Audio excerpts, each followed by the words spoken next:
जय श्री बिहारी जी की श्री राधे। आप ये समझ सकते हैं कि तुलसी का काष्ठ की माला जिसके गले में नहीं है वो इस जग में क्या क्या खो रहा है, और जिसने काष्ठ की तुलसी की माला को धारण कर रखा है वो प्रतिपल कितना सुंदर फल प्राप्त कर रहा है। ये अद्वितीय है बंधुओं। मैं हमेशा कहा भी करता हूँ, यदि आप गुरु से दीक्षित नहीं भी हो तो भी आप तुलसी की माला को धारण कर सकते हो। क्या इसके नियम हैं?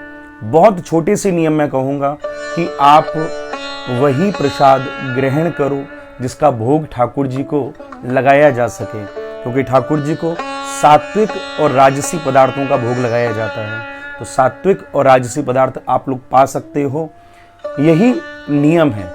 और ज़्यादा अधिक मैं किस विषय पर बोलूं, आप बस ये याद रखिए, जिसका भोग ठाकुर जी को लग सकता है वही हम खा सकते हैं जिन्होंने तुलसी की माला को धारण किया हुआ है।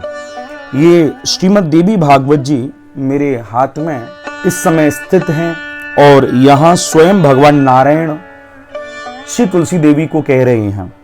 आप बड़े ध्यान से श्रवण करें, बड़ा आनंद आएगा ये जानकर कि हमने जो तुलसी जी की माला को धारण कर रखा है, इस तुलसी जी की माला को गले में धारण करने का प्रतिपल कितना फल हमें प्राप्त हो रहा है।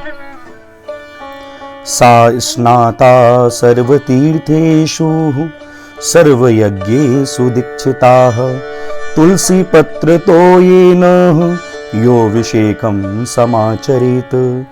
श्री भगवान नारायण कह रहे हैं तुलसी जी के लिए, तुलसी पत्र के जल से जो व्यक्ति स्नान करता है उसने मानो सभी तीर्थों में स्नान कर लिया और वह सभी यज्ञों में दीक्षित हो गया। जब हमारे गले में काष्ठ की माला ये तुलसी जी पड़ी होती हैं तो हमारा स्नान वो साधारण स्नान नहीं कहलाता, हमारा वह स्नान तुलसी स्नान कहलाता है, और उससे बढ़कर कुछ हो नहीं सकता। हजारों अमृत कलशों से भगवान श्री हरि को जो संतुष्टि होती है वह उन्हें तुलसी का एक पत्र अर्पण करने से अवश्य ही मिल जाती है। हजारों अमृत कलश तो ठाकुर जी को हम नहीं चढ़ा सकते, लेकिन एक तुलसी जी का पत्र भी यदि बिहारी जी को या अपने गोपाल जी को हम चढ़ा रहे हैं तो ठाकुर जी को वो संतुष्टि हो रही है जो हजारों अमृत कलशों से प्राप्त होती है केवल एक तुलसी के पत्र से। जो फल 10,000 गायों के दान करने से होता है वही फल कार्तिक मास में तुलसी के पत्र के दान से प्राप्त हो जाता है। तो कार्तिक मास में तुलसी जी का दान सर्वश्रेष्ठ कहा गया है। कार्तिक मास आए तो आप अपने पड़ोसियों को मंदिरों में सब जगह तुलसी जी के दान करो, और जितना तुलसी दान करोगे तुलसी दान के प्रभाव से आपको अनेक गायों के दान का फल प्राप्त होगा। एक गाय के दान से लोग बैतरणी नदी से पार हो जाते हैं, और जिसने कार्तिक मास में तुलसी का दान किया होगा उसे 10,000 गौं का गोदान का फल प्राप्त होता है। ये कितनी श्रेष्ठ बात है। और सुनिए, ये सारी बात भगवान नारायण कह रहे हैं। जिस व्यक्ति को मृत्यु के अवसर पर तुलसी पत्र का जल सुलभ हो जाता है वह सभी पापों से मुक्त होकर विष्णु लोक में प्रतिष्ठा प्राप्त करता है। आपने चाहे कैसे भी पाप क्यों ना किए हों, लेकिन मृत्यु के समय आपके मुख में तुलसी के जल को डाला गया तो आपके सारे पाप जलकर भस्म हो जाते हैं। ये बात भगवान नारायण कह रहे हैं। जो मनुष्य प्रतिदिन भक्ति पूर्वक तुलसी का जल ग्रहण करता है वह 1,00,000 अश्वमेध यज्ञों से होने वाला पुण्य प्राप्त कर लेता है। आप यदि तुलसी जी का जल लेते हैं, भगवान का चरणोदक लेते हैं, चरणामृत लेते हैं, और तुलसी जी भी उस चरणामृत में होती हैं, तो आपको लाखों अश्वमेध यज्ञ का फल प्राप्त हो रहा है।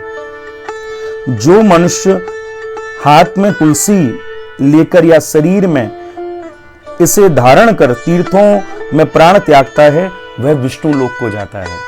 यदि हमारे गले में काष्ठ की तुलसी जी की माला डली है और हमने प्राण त्यागे, वृंदावन में, हरिद्वार में, काशी में, तीर्थों में प्राण त्यागे, तो महाराज उनके प्रभाव से हमें विष्णु लोक प्राप्त होगा। ये अद्भुत महिमा भगवान तुलसी जी की गा रहे हैं। जो मनुष्य तुलसी काष्ठ से निर्मित माला को धारण करता है वह पद पद पर अश्वमेध यज्ञ का फल निश्चय ही प्राप्त कर लेता है। जिसने माला धारण कर रखी है, तो महाराज ये वो अपॉर्चुनिटी है हम सब के सामने। जैसे मानो किसी मॉल में आप गए और वहाँ एक शर्ट बिक रही है, वो शर्ट 100 रुपये की है और वहीं लिखा था कि यदि आप एक दिन पहले आते तो 100 रुपये में 5 शर्टें थी।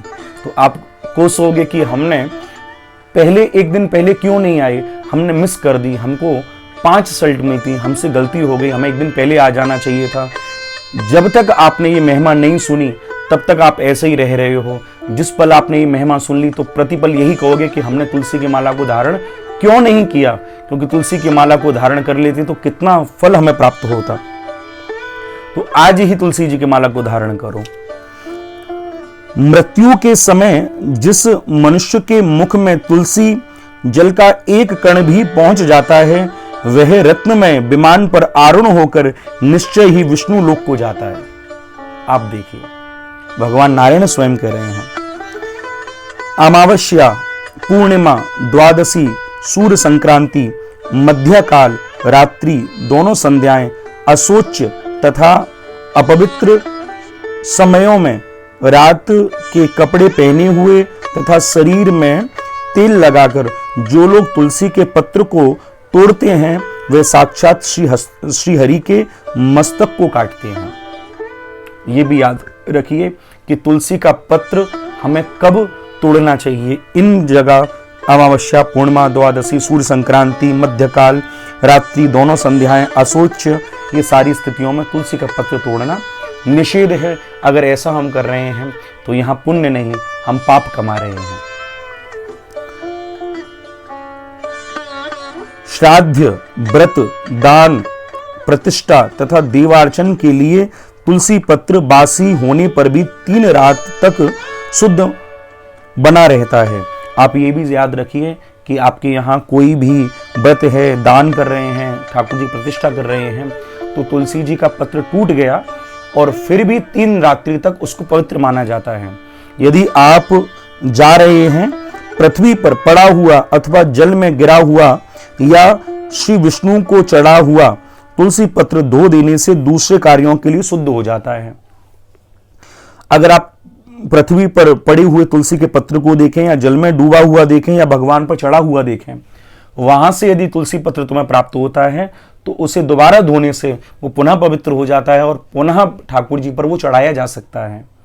तो ये तुलसी जी की अद्भुत महिमा है। पद्म पुराण में भी बड़ी तुलसी जी की महिमा अद्भुत गाई गई है कि तुलसी जी की लकड़ी जो हम यूं ही फेंक देते हैं, तुलसी जी की लकड़ी का जलाकर उस लकड़ी के धूप देने से भगवान को महाराज विष्णु लोक प्राप्त होता है। अगर किसी व्यक्ति की मृत्यु हो गई है, चाहे क्यों ना उसने अपने जीवन भर पाप ही पाप किए हैं, और उसकी चिता में यदि आप तुलसी जी की लकड़ी भी डाल देते हैं तो महाराज उसे विष्णु लोक प्राप्त होता है। ये ऐसी श्रेष्ठ बातें श्री तुलसी जी के लिए कही गई हैं। आप पत्र का तो ध्यान रखते हैं, लेकिन तुलसी जी की लकड़ी भी बड़ी आनंदपूर्ण है और बड़े फल प्राप्त कराने वाली है। ये बात भी याद रखें, श्री ठाकुर जी को हरिचंदन प्रिय है, यानी जब आप चंदन घिसें तो उसमें तुलसी जी भी घिस कर ठाकुर जी को लगाने से महाराज अत्यंत फल प्राप्त होता है, अनेक फल उसके प्राप्त होते हैं। और तुलसी जी की मिट्टी को भी यदि आप अपने मस्तक पर धारण करके फिर पूजा करते हैं तो उस पूजा से आपको 10 दिन की पूजा का फल 1 दिन में प्राप्त होता है।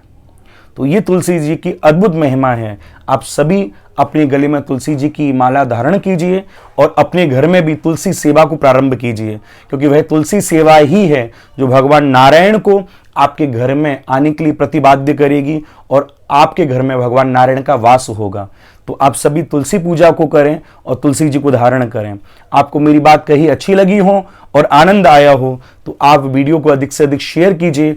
अंत में दोनों हाथ उठाकर मेरे साथ जरूर कहिए, श्री राधे श्री राधे श्री राधे।